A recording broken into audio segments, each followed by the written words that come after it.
Running Sentences presents Pirates, Politics, and Potentially Treasure, Book 2, Part 1, False Start.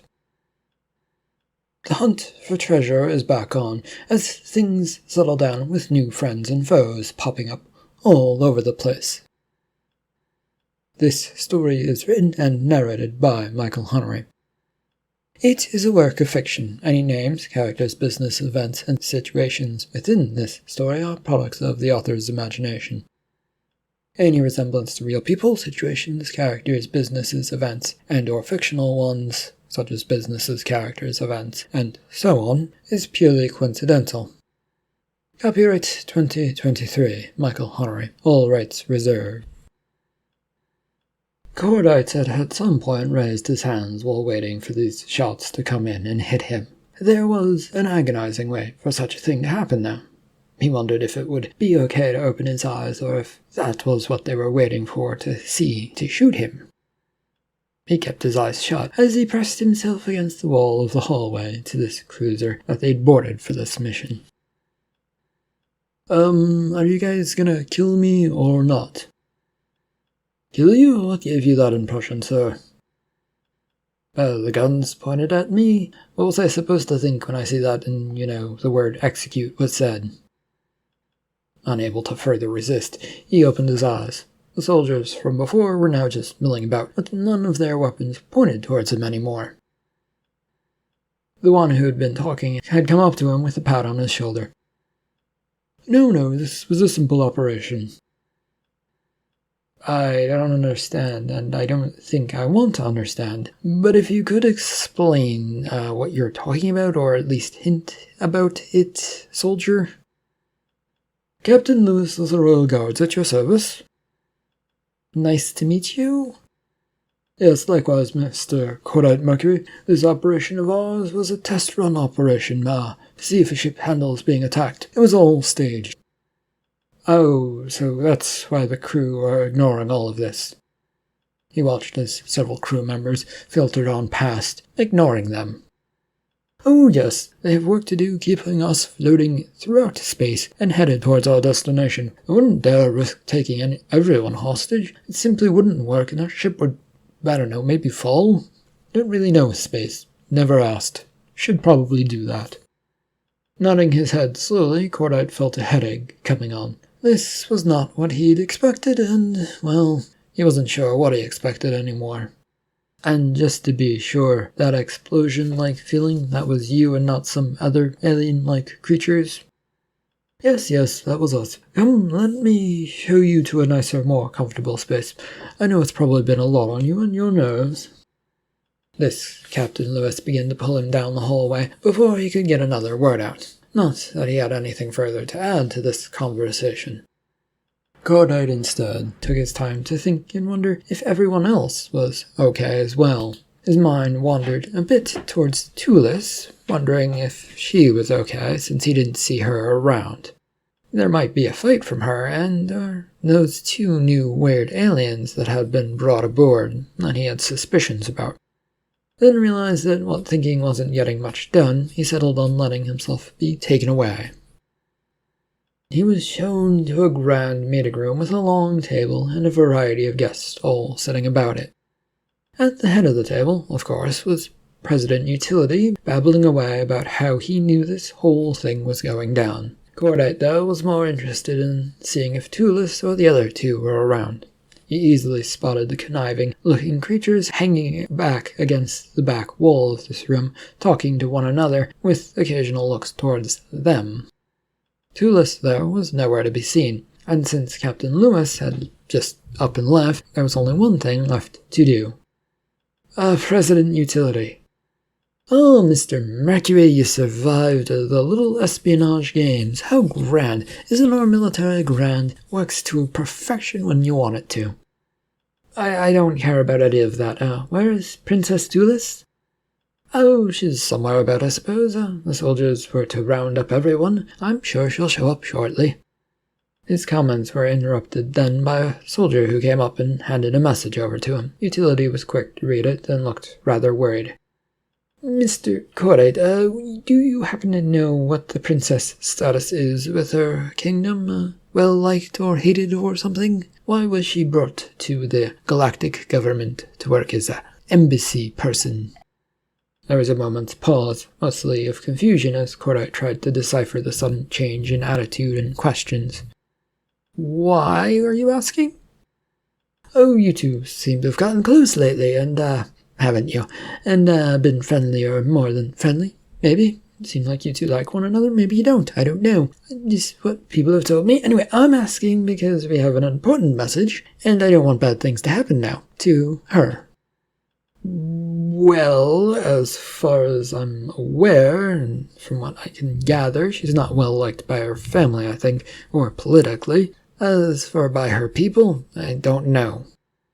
Cordite answered slowly, going over the words to make sure that he knew what he was saying. His trust in this whole thing was now at an all-time low, and Utility was up to something, which made him raise his suspicious levels a little bit. Oh, guards, make sure you find Miss Tulis in a hurry. We don't want her to miss all of this. As for what this is, since your face is filled with distrust, Mr. Cordite, it is an invitation from the King and Queen of the Grogian Empire to come visit. And you will accept this offer? She isn't well liked by them, apparently, though I will admit to not knowing much since we only barely have talked about it. Yes, I think we will go there at once. The ship needs to be cleaned up from our little game, and I think those two over there need to be locked away. But you, I, and Tulis shall make an appearance before them. The King and Queen, I mean. The door slid open, and in Tulis was shoved, with a pissed-off look. She was more than willing to wave her fist, and did so at whoever had done that to her, and then ripped off the tape that had been put over her mouth before turning to confront her newest threat. This came to a stop when she saw Cordite. You're free of your prison room? Yeah, apparently this was all a test by the Navy to see if they could take over and commandeer a ship, and I don't know. Anyway, that's what happened, right, Utility? Yes, that is right. We had a little operation to test our defenses and see whether or not we could take over a ship. It is what they've told me they were doing before the whole thing went off. Yeah, and now we have a problem which you might not like, Tulis. Great, all of this manhandling and being groped about by strange aliens is now something I won't like. What exactly do you think of me, if that is all low on the chain of problems?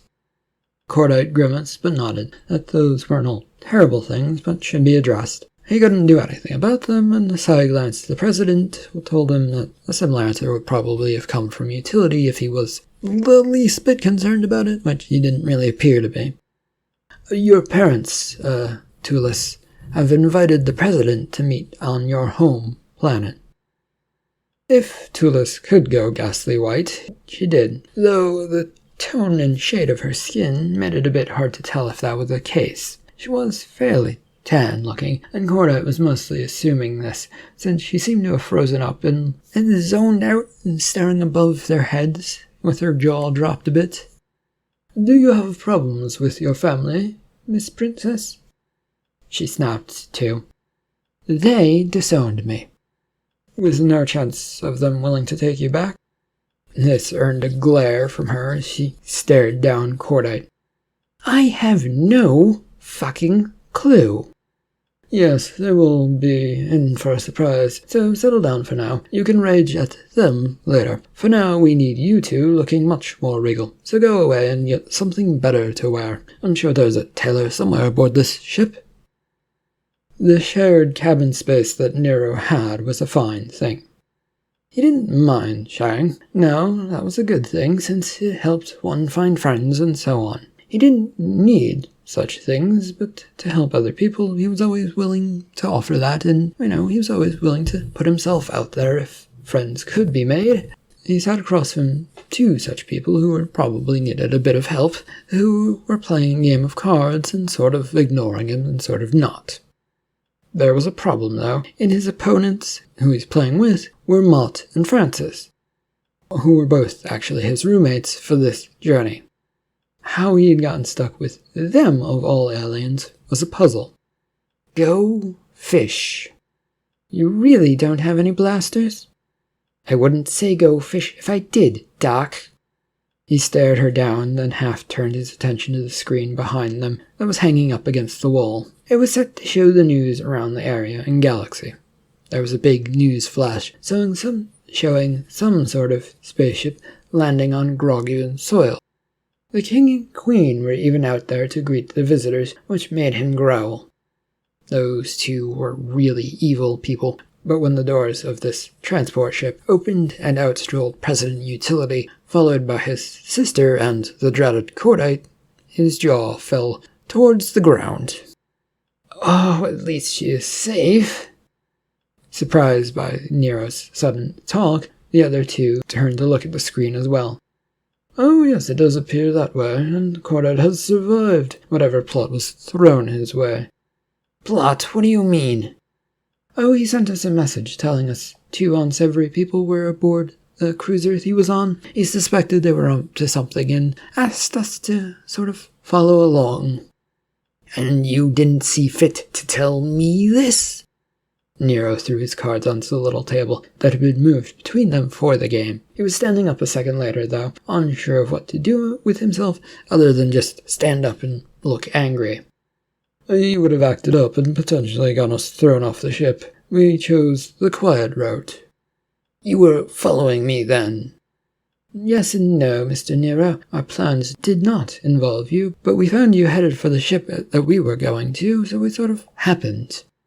Disgusted and deceived, even though he knew better, Nero shook his head and began heading for the door. You lot are pirates and liars, and no one will ever trust you. You have that part wrong. We already have the trust of the galactic government. But Nero wasn't listening as he exited. The king and queen of the Grogian Empire stood their ground, watching the events unfold before them. The president had gotten out of the landing ship first, but it was who followed him that made them rather uncomfortable and glance towards one another. I didn't think we would be dealing with her any more, dear. No, we should be careful. It is a grand plan to keep the peace by inviting him here and renewing our vow of powers and peace. But, we cannot simply watch this and not be suspicious of him. I wish Utility had been kind enough to heed our warning to not make a big scene. The president was waving towards the crowd of gathered reporters with a broad smile and towards anyone else who had turned out. He, however, did not stop to speak to any of them, hurrying onward with the 2 companions towards the stairs that would lead them up to the king and queen. And the queen shifted in her seat, trying to steady herself and prepare for what was to come if her daughter was coming up to see them as well. You don't have to talk to her. This is just about brokering a peace deal and us taking back what is ours from the terrible government that took over. Utility popped into view and strolled casually across the carpet to them, then, with a deep bow, came to a stop. He popped up a moment later with a quizzical expression on his face. I didn't break any protocols, did I? None so far, Mr. Utility. Good, Queen. I wanted to make a grand entrance, but held back with just a walk-up. It's only occurred to me a moment ago that might not have been acceptable either. The 2 followers now appeared, with Tulis refusing to make eye contact with them. Welcome to our home. We have never had the pleasure of actually meeting you, President Utility, and now we wish to make amends for that. I am King Valent, and this is the Queen we lovingly call Queen Strand.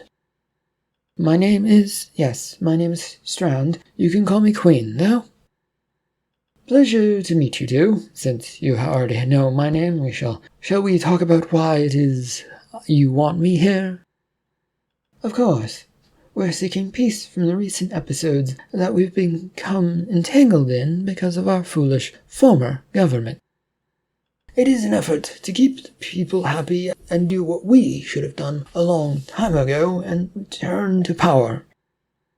There was a grin to Utility that the Queen did not like one bit. It was the look of a person who was planning things, and not nice things, that would befall them. Her gaze shifted first to her daughter, still not meeting her gaze, and then to the decent-looking man, who's taking in the room. We asked to meet you alone. Why are these two with you? Oh, well, that one you can figure out for yourself, since I know she is your daughter. As for the man, he is a pirate and an ambassador, and since this situation involves pirates, it felt like a good bet to bring one along, don't you think? We don't know why you brought our daughter with you, or why she is even here at the moment. Shrinking back for a moment, Tulis came under the gaze of everyone except Cordite. You told me your relationship was bad, but this sounds like they don't even know what you've been up to. They don't know and probably don't care. My work and what I've brought and what brought me here is of my own business. Utility turned back around to face the Queen and King. Well, you heard her. You don't get to know. Now, peace, was it? How shall we get that? I would prefer if we get an answer from our former daughter. Forgive me for interrupting, Queen, but wouldn't your time be better spent on this peace and power grab you're so eager to accomplish? Queen Strand shot out of her chair with a glare and ignoring that this was all being broadcast to across the galaxy. She marched straight over to Cordite, hands on her hips, to show her displeasure with his talking. Did I speak to you? Doesn't matter if you did. You're set on something that clearly isn't going to happen, and this is all about peace, which you clearly aren't achieving by bothering someone who was once related to you and you didn't want, and she no longer wants to be around you. And what is your relationship with our daughter that gives you the right to speak for her? I wasn't speaking for her, at least not intentionally, merely trying to move things along to get this done and over with. I'm here on behalf of pirates to talk about the attack and research what happened and why. If you want answers to that, just go along with things for now so that we can get back to that. The king was now beside the queen, even though no one had seen him move, but he was there now. You threaten everything when you talk out of turn. I think that's why I'm here, to talk out of turn. I'm a pirate. I'm supposed to be a pirate, though that label is given to me, not one I've ever sought. I mean, most people who live out in the edges of space and even just around space get that title. You two are probably just here to grab power for yourselves, though through underhanded means. I don't know what you're up to. Maybe you're not. I haven't really heard much of what's going on here, but I have heard that the Congress you had is dismantled or something. It's all standard politics, and I have no patience for any of that. Either talk peace or end this charade of whatever it is you've got going on. There was a pause from the two royals as the Queen organized herself and turned to the closest camera recording the events. As you can see, dear audience, we all have our disagreements. What gives the Groggian way of life strength is our ability to move past such thoughts and feelings and wanting to hit things. We do not do that. We promise to be better for you and the people of our fine empire. For you, we seek peace, and we will soon reveal it to you. Give us some time to talk with these fine folks in a bit more privacy. With a sudden turn, the Queen and King were moving, signaling for the three to follow them with a finger wag. The Queen did keep looking over her shoulder at Tulis, though, and she didn't trust that things were as simple with her daughter. No, she suspected that there was something there, even through the veneer of shyness that was being presented to them. The bridge of the Flying Squirrel was dead quiet, as everyone who was up there observed what was in front of them. They'd gone further than they'd planned to, into this black, bleak space that had no stars near it. And it seemed that was sort of swallowing the area. Ophelia was holding her breath, as the entire room seemed to be swallowed in whatever it was. It came in seeping through the windows, blanking out all of the electronics and leaving them blind to all things. Adding to this was the eerie quiet that would not leave. Ophelia decided it was time to break that apart. Do we have any communications with the rest of the ship? Communications lines are down. Engine? There still appears to be thrust in the engines and steering is okay, though heavy. Keep an eye on that helm and see if we can push harder. I think we need to break through this stuff if we are to escape. I cannot contact our turret or our missile battery systems. We are currently defenseless, Captain. And what about our cloaking system, Weapons Op? There was no response to the request for information, and she could easily figure out that it was likely down. Nothing could see them in this slick sludge of blackness, and they couldn't see either. All they could do was wait, as the sounds of the engines began to struggle. I don't think we should push any harder anymore. If we don't, there's a chance we get stuck in this, so no, keep pushing with whatever you have. I'm going on record and saying this is bad, and it doesn't feel right. There was a rumble, and everything came to a screeching halt. A weightlessness took over, everyone picking them up off of their feet. The quiet fell as a scream cut through the air. Ophelia glanced to her right to locate it, but upon looking there, saw the comms officer with her mouth open, but not screaming. They looked frozen in place almost, which made a pit of despair drop deep down into her stomach. Was this the fate that awaited them? She blinked, trying to push this all away.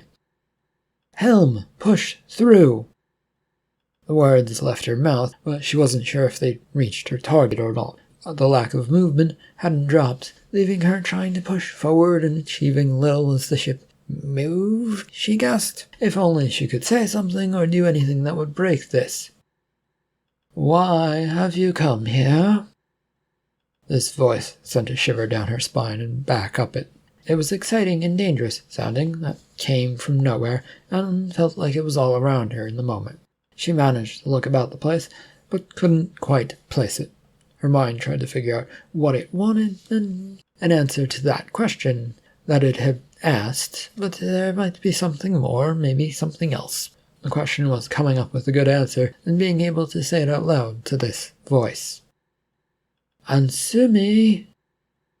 The stumbling block in her mind, though, stopped any good answer. The voice had so knocked her off balance that nothing was coming out other than shivers and trying to swipe, and the idea of trying to swing her fists about to try and swipe at this voice. I need an answer! It came more urgently now, curling around her. I want out of here. Then why did you come here? Pursuit of treasure and goods as well as to escape? At first there was a heavy quiet, but the voice eventually came back. And what if I told you there is no out anymore? You must stay here forever. Would that frighten you? No. You lie. I do not lie, voice. There was a brightness that seemed to filter its way through the muck that covered the windows. It was like this stuff was thinning out, and they were still moving. It was hard to tell with everything so dark, and only that pinprick of bright light coming through. Ophelia's mind was having trouble with this, though, since deep, dark space should be beyond. You've come to the end of your journey. There is no way forward nor back, miss. I can see something ahead, though. The end of it all. You won't like it, so it's better to stay here if you don't want to die. Not willing to listen anymore, Ophelia grabbed at the controls nearest to her. She had no idea if this was going to respond or not, but she pressed on them as much as she could, as the muck that was obscuring everything rapidly began pulling away to reveal a blinding white light. She put her hand up to try and look around, as the sound of life came back to the ship. Steer us away from that damned light. Now free, everyone was quick to move about as they found themselves not far off from a bright, burning star. The two now prisoners, Deben and Keeper, had been roughly taken to their cells after trying to sneak out of the conference room. The problem was, soldiers were all about, and walking around in the open got them noticed. When Utility had found out about the explosives that they'd kind of built, that hadn't gone off at all, he'd sent them here to the cells. It was designed for one person, really, and so one of them, Demon, was standing while Keeper was on the bed, sitting. What do you think will happen to us now?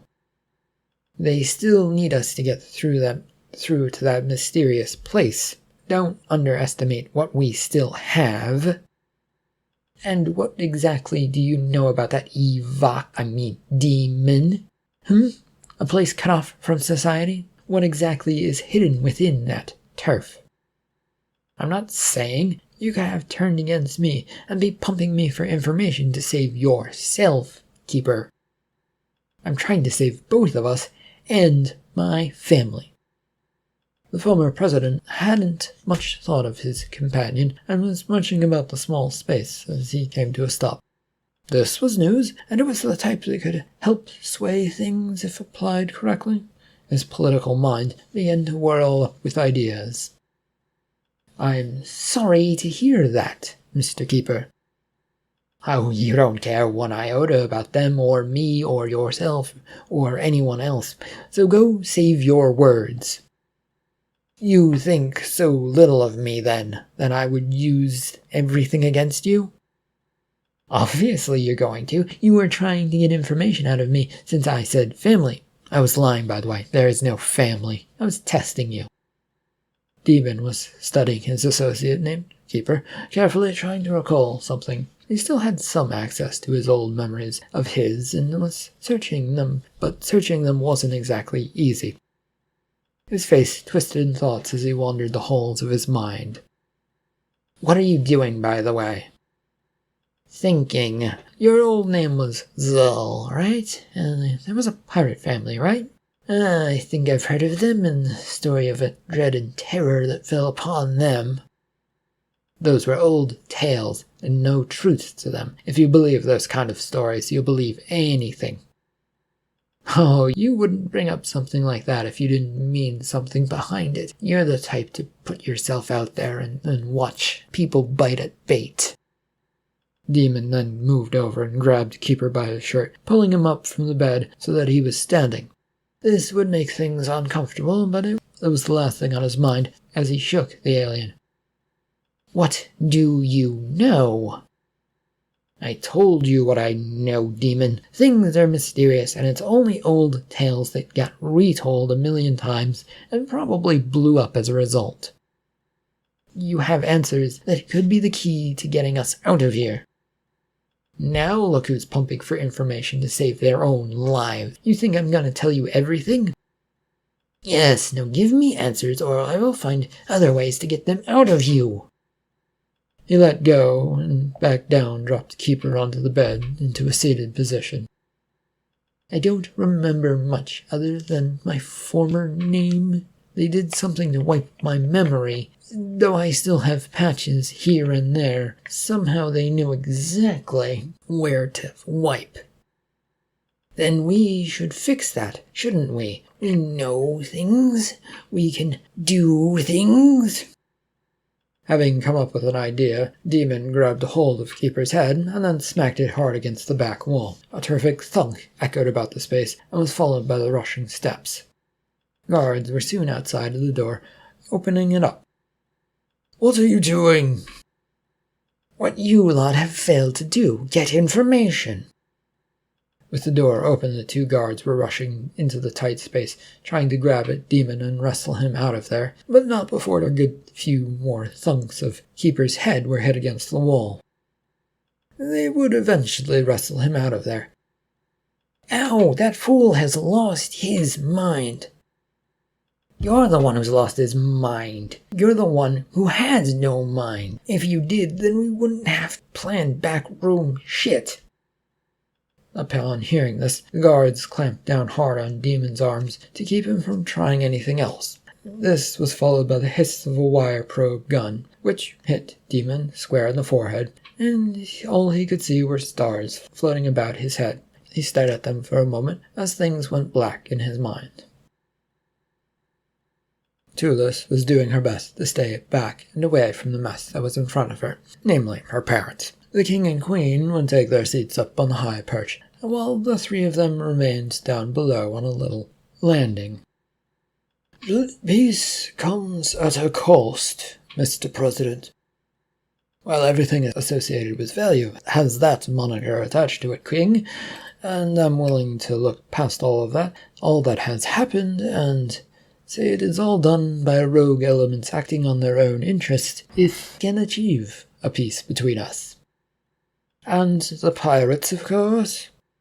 We offer our apologies and claim we believe that we were in the zone outside of your borders, or a disputed area, whichever you wish. The pirates who did this have a bounty put on their heads, but more than likely nothing will happen to them, and they have vanished anyway, I believe.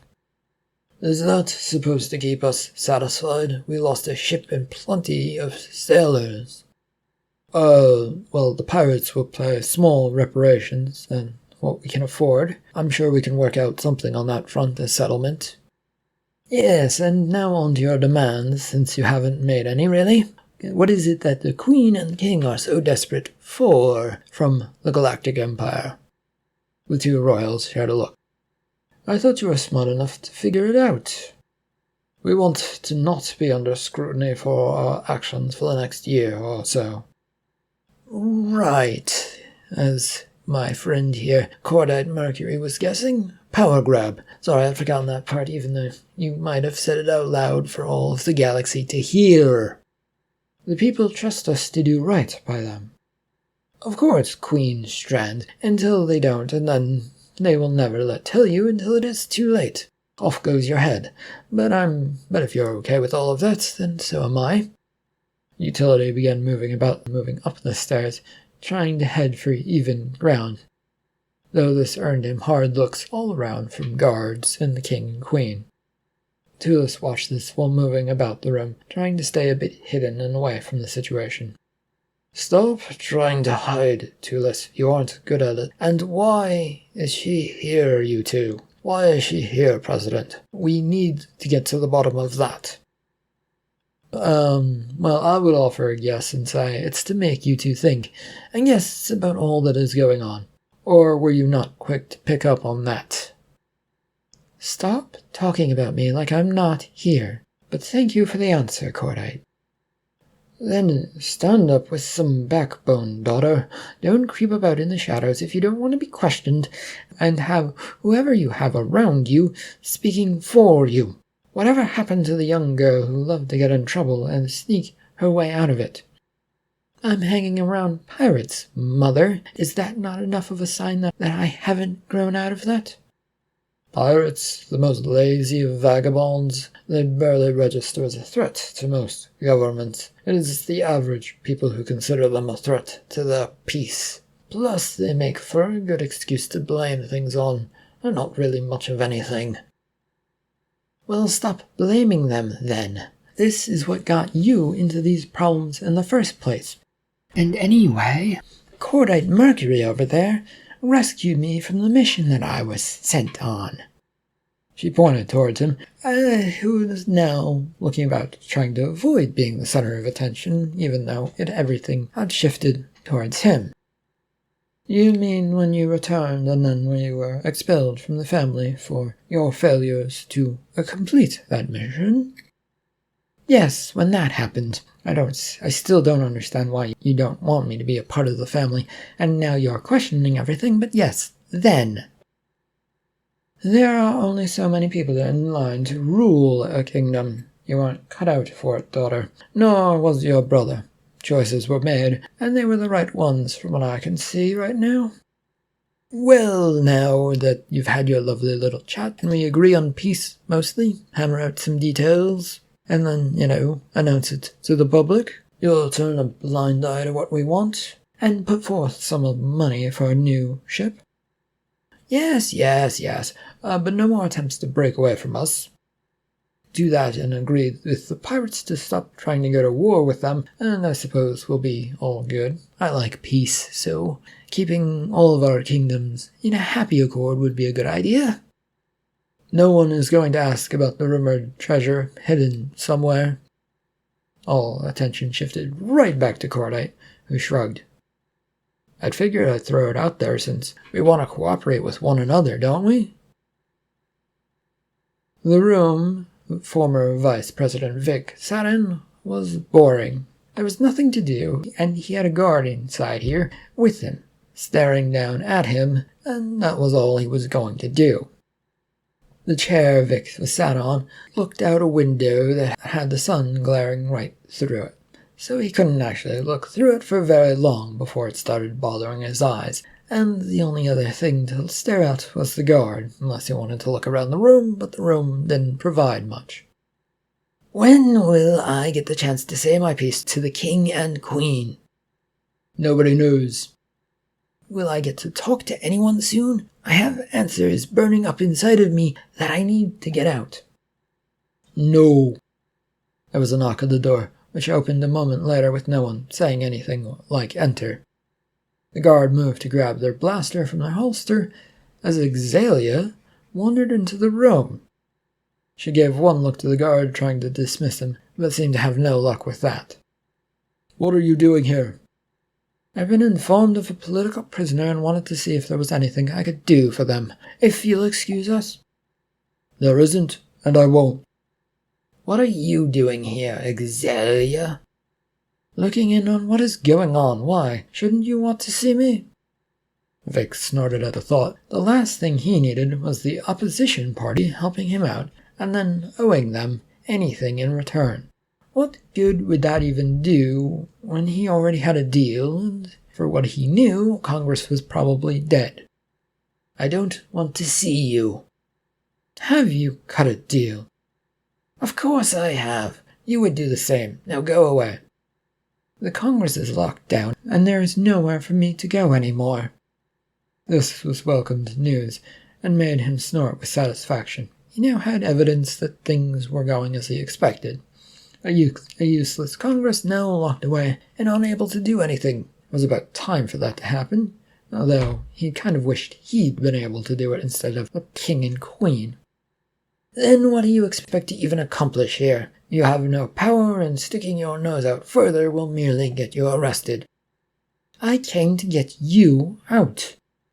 Two guards came bounding into the room, grabbing a hold of her by her arms. One threw a hand over her mouth so that she could no longer speak, as they began dragging her out. Really, what did she even think she was going to accomplish with all of this? End of Book 2, Part 1 of Pirates, Politics, and Potentially Treasure. Thank you for listening.